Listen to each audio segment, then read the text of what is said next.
Hello friends, ration card అన్నది మనకు చాలా ముఖ్యమైన పత్రం అండి. ఈ రేషన్ కార్డు ద్వారా మనం ప్రభుత్వ పథకాలని పొందవచ్చు.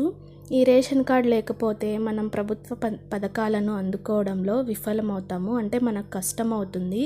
ఈ రేషన్ కార్డ్ అన్నది లేకపోతే మనకు ఈ ప్రభుత్వ పథకాలు అన్నవి అందవు. ఈ రేషన్ కార్డ్ని కొత్తగా అప్లై చేసుకోవాలనుకునే వాళ్ళ దగ్గర ఎలాంటి డాక్యుమెంట్స్ ఉండాలో చూద్దాము. అంటే కొత్తగా పెళ్ళైన వారు కానీ, కొత్తగా రేషన్ కార్డు తీసుకోవాలి అనుకున్నవారు ఎలాంటి డాక్యుమెంట్స్ అన్నవి వాళ్ళ దగ్గర ఉండాలో చూద్దాము. ఈ రేషన్ కార్డ్ ద్వారా పేద మధ్యతరగతి ప్రజలు ప్రతి నెల రేషన్ సరుకులు కొనుక్కోవచ్చండి షాప్లో.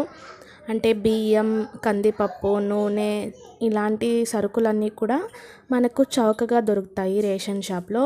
దానికోసమైనా సరే మనం ఈ రేషన్ కార్డ్ అన్నది మన దగ్గర తప్పకుండా ఉండాలి.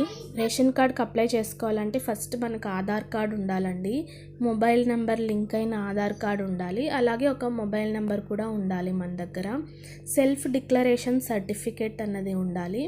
అలాగే డ్రైవింగ్ లైసెన్స్ కనుక ఉంటే అది కూడా ఉండాలి. ఇంకా ఏజ్ సర్టిఫికేట్ అనేది కూడా ఉండాలి.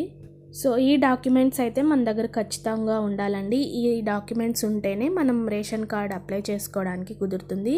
రేషన్ కార్డ్ అప్లై చేసుకోవడానికి తొందరలో అయితే వస్తుందండి నోటిఫికేషన్.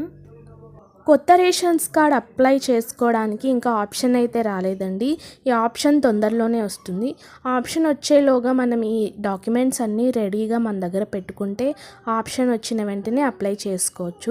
వీడియో కనుక నచ్చితే తప్పకుండా లైక్ చేయండి, మీ ఫ్రెండ్స్ అండ్ ఫ్యామిలీ మెంబర్స్కి షేర్ చేయండి. మరికొన్ని ఇన్ఫర్మేషన్స్ కోసం మన ఛానల్ని సబ్స్క్రైబ్ చేసుకోండి. Thank you for watching.